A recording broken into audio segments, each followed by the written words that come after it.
very warm welcome to you. You're listening to the Music Business Buddy with me, Johnny Amos, podcasting out of Birmingham in England. I'm the author of the book, The Music Business for Music Creators, available in hardback, paperback and ebook format.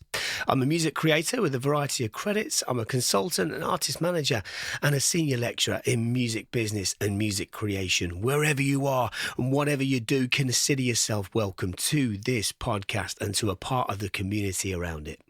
My goal is to be here to try and educate and inspire music creators from all over the world in their quest to achieving their goals by gaining a greater understanding of the business of music.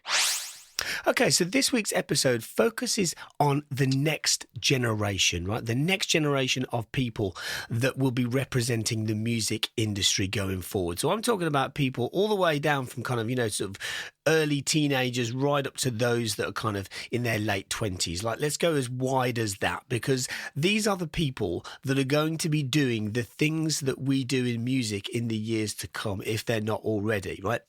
Now, it's very important that we help them, because they have faced some very difficult circumstances in recent years. Now, back in, which I'll tap into in a minute, by the way, but back in episode 48, I interviewed Matt Griffiths, who's a fine guy, top fella. He is the CEO of Youth Music. Youth Music are a charity, a registered charity that help to create funding opportunities to be able to have music accessible to young people, right? They are an organisation that have made a huge difference over the years and continue to do so, even in challenging times.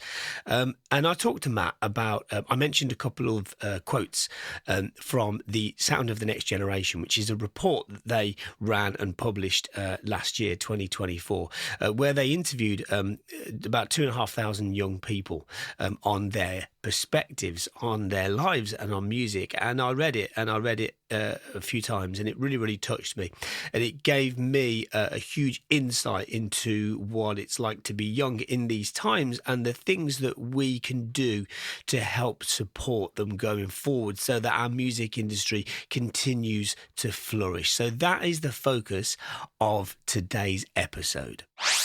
Okay, now it should be worth mentioning this, right? So the last time before this report that Youth Music ran a report was 2019, right? So just think about that, 5 years, quite a long time, quite a lot of stuff has happened in that time, right? So young people throughout that time have lived through a cost of living crisis, a global pandemic that disrupted their education and their social development, rising education fees, dwindling employment opportunities, and spiralling house prices. I'm reading this from the Sound of the Next Generation report by Youth Music.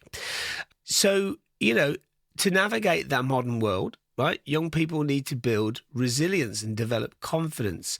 Being socially connected and developing skills and exploring creative pursuits are all great ways to improve mental well-being. We know that, right? And 70% of young people in this report agreed that music helps them to do that and to feel connected with others. So I'm going to pick out a few highlights from this report to get us thinking about the importance of this subject, because without the next generation, everything starts to fall apart. And so we need to do whatever it is that we can do in order to help them. Now, I don't have all the answers to that, but I do know it starts with just being aware of the kind of problems that they face and what we need to do to try and fix it. So let's go over a few of the things that define the next generation and their current struggles so that we know how to fix it moving forward. Okay, so when asked, what does music mean to you? Some quotes. It means representation. When I feel like my identity is being underrepresented, I look at music that I listen to and I feel seen and I feel heard. When you listen to music, it can transform the way you are feeling. That's why so many people use it as a vehicle. It's a universal language. It's in my blood. It's in my genes. Creating music is speaking the unspoken. What you can't say in normal conversation. When you can't speak, you can say through a song exactly what you want to say, and you've got that complete freedom to be able to do it. 48% of people 18 to 25 years old say that they feel lonely.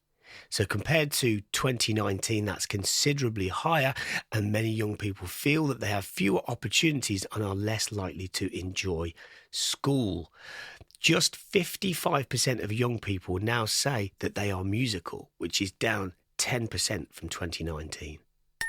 Mercury Prize winners Ezra Collective attended a number of youth music funded projects as teenagers. In a Time Out magazine article in December 2023, their band leader Femi credits grassroots youth and community spaces with allowing them to hone their talents. He said, "I look at what youth clubs allowed me to have, and that's what makes me want to champion them. The schooling institution is under pressure to make sure that I can read and write. If you had zero funding, the saxophone is not going to be your highest priority. But a youth club is building where my ability to read and write is relevant, and it's giving me hope and something to occupy my mind." There is the notion that music starts at home. Most parents believe their music will help their child's development, and that's 89% of early years parents. Early exposure to music at home plays a crucial role. Parents who are musically inclined are more likely to introduce their child to music from a young age. 77% of early years parents believes it's important that children listen to a diverse range of music. They list pop, rock, hip-hop, R&B and other genres as music that under fives are listening to on a passive level. This vast majority of early years parents agree that nursery rhymes are important for a child's development, but also the same number think that any music is important. It is a shared common ground for babies and children to start making friends and feel included and feel connected with their families.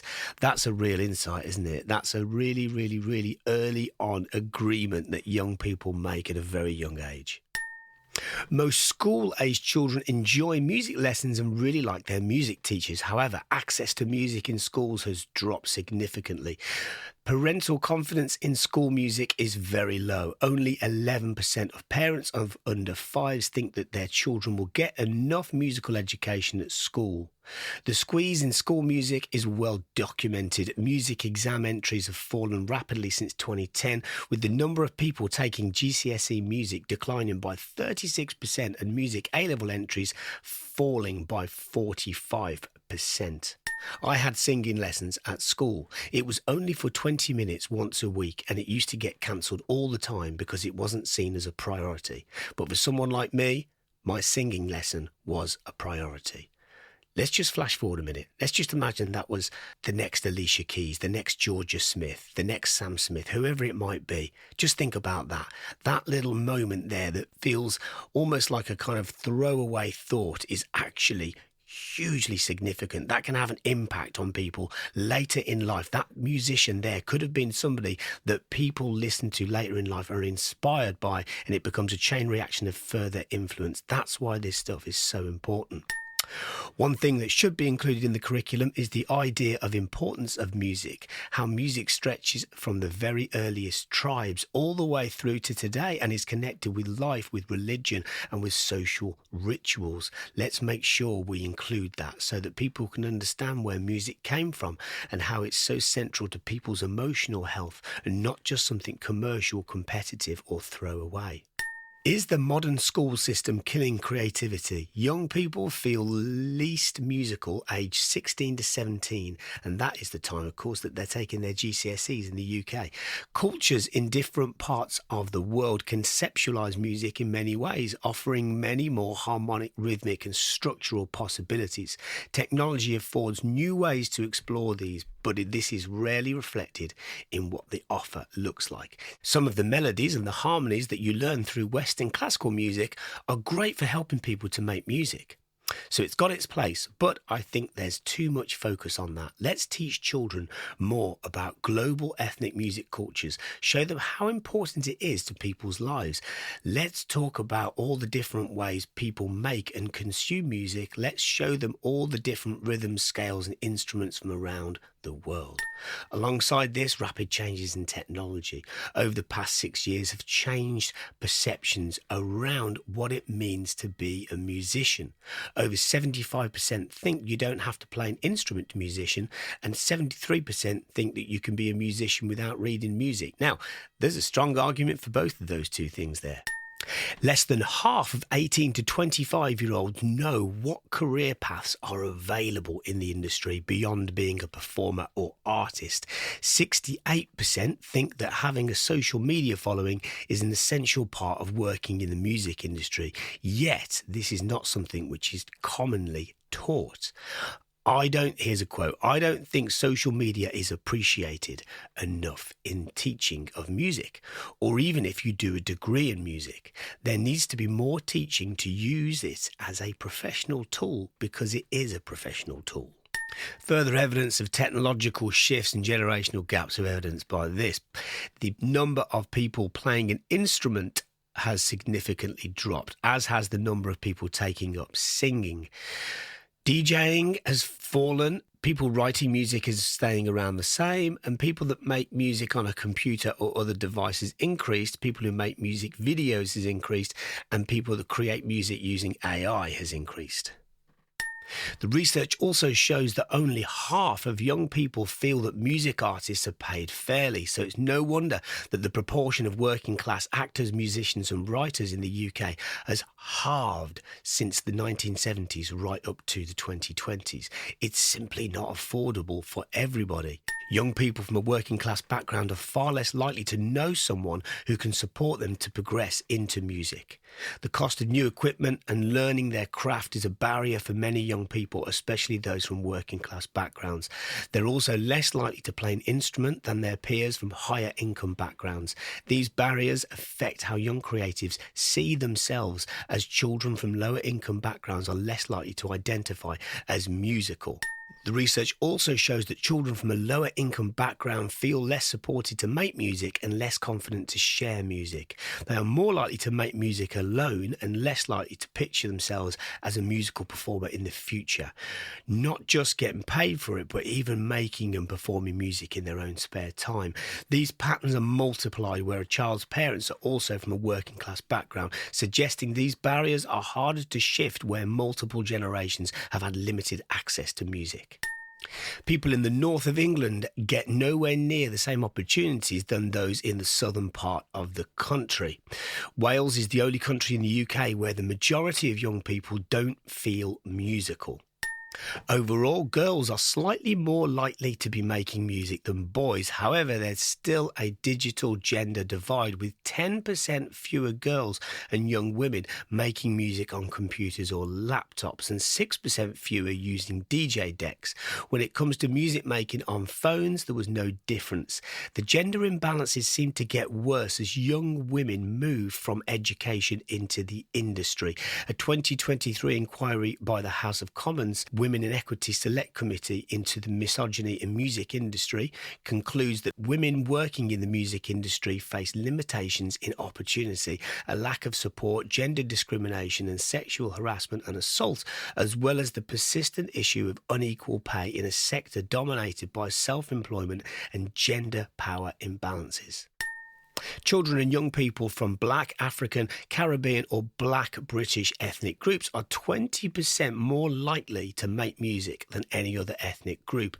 This applies to instruments, digital creation and writing music. Intersectionality. The concept of intersectionality describes the way in which systems of inequality intersect. So where people may have multiple characteristics, that could be gender, race, ethnicity, sexual orientation, gender identity, disability, class, or other groups at risk of discrimination that can face prejudice on multiple fronts. Now, whilst this research did not deep dive onto the subject of intersectionality, they say that we know from other studies that people face greater discrimination where multiple barriers collide. A 2023 research report called Unseen, Unheard, From Attitude is Everything and Black Lives in Music is a powerful example. 89% of Black disabled music professionals reported facing some form of discrimination in the music industry. Similarly, the Misogyny in Music inquiry found that issues are intensified for women faced with intersectional barriers, particularly racial discrimination. The report also highlights a gap between diversity and inclusion. Whilst progress has been made in some areas of diversity and access, there's still a long way to go when it comes to inclusion. This is especially true once people reach the music industries. The wider research all tells the same messages around poor practice, discrimination and unsafe working environments for people from marginalised groups. The grassroots, youth and community sectors that support the talent pipeline do a great job of creating inclusive environments. But once young people progress into the industries, their experience may be vastly different. The grassroots youth and community music sector is in crisis. The organisations use music to provide vital and life-affirming support for children and young people. They are also fueling our talent pipeline. They are in grave danger and it's rarely talked about. More than 2/3 of local authorities have cut or plan to cut their arts and cultural budgets as they struggle to balance their books. Add to this over £1 billion worth of cuts to youth services in the last decade, and it's clear that austerity measures have hit hard. Pop music continues to be the most popular music genre amongst children and young people, but it's closely followed by hip-hop, and there's no big surprise. The BPI's All About the Music 2023 report showed it to be one of the biggest genres in the singles market. It's a genre dominated by homegrown talent, with British artists being behind 8 of the 10 biggest hip-hop tracks in the UK that year. Music helps young people to be productive, with 58% listening to it whilst focusing on a task. As wireless earphones have grown in popularity, we've seen a significant increase in those listening to music whilst travelling. 37% of young people feel that genres are not relevant anymore. There's a quote here that says, genre is important, but sometimes the genre kind of becomes a little bit irrelevant. All new music is kind of just an amalgamation of lots of different genres and different sounds of different artists or different inspirations. With the rise of short-form content like TikTok and Reels, I feel like the genre is not really at the forefront anymore. More than half of young people said that they think music has to go viral in order to be successful. The findings of the report point towards a generation of young people that are both optimistic about the future and adept at navigating technological evolutions to express themselves creatively. 47% of young people felt that most music in the future will be made by AI. This chimes with the recent research, which also found 2/3 of 16 to 24-year-olds were embracing AI to assist them with their creative process. A further quote says, you have to look at how people are consuming now and create for that. We are seeing more and more people putting music together in new ways with new technologies, and it will evolve, and there'll be exciting new formats that will come out. As long as they're given the education and resources, people will always find ways to create great music.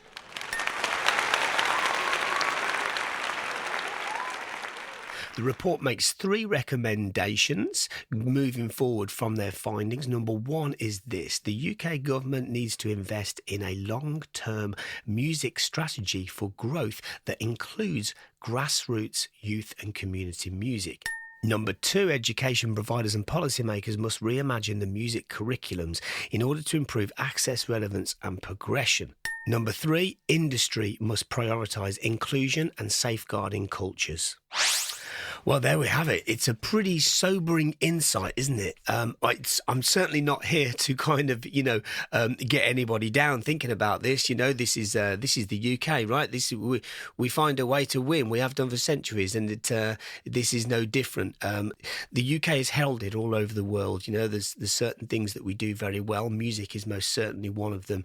If we only have to look at the history of our species for everybody to see that actually the greatest ideas usually come in the form of innovation from a harder time, right? When you look at a dip in an economy, all of a sudden you see new musical acts coming out because it gives them something to focus on.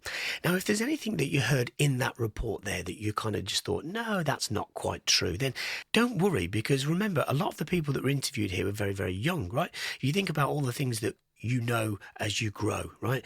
And we didn't know things like that when we were younger. So it might be that there's certain things that you think that's not really true or that's not inaccurate. What matters is that we are absorbing the views of the next generation. Their views will change because everyone's views change as they grow, as they learn more about the world and more about themselves as they move forward into that world. But it's very important that we just absorb the status that many young people have been through, because the last few years have been undeniably challenging.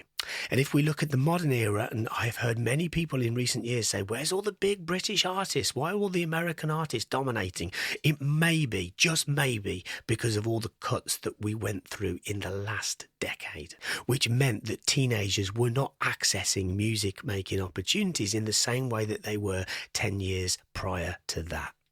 Now, the whole purpose of this podcast, right, of course, is to try and educate and inspire music creators by understanding the business behind music. But we have to take a step back sometimes and go, what does the business of music look like if we don't have a business? Because the business is people. It's people and songs and performances and everything else that comes with that. So if we don't have the next generation of people that are ready to take that, then what do we have? Okay, that's enough from me today. I just wanted to shine a light on the importance of this report, which was conducted by the fantastic Youth Music, and my God, we need them. Okay, that's enough from me today. Thank you for being here, everybody. Have a great day, and may the force be with you. The music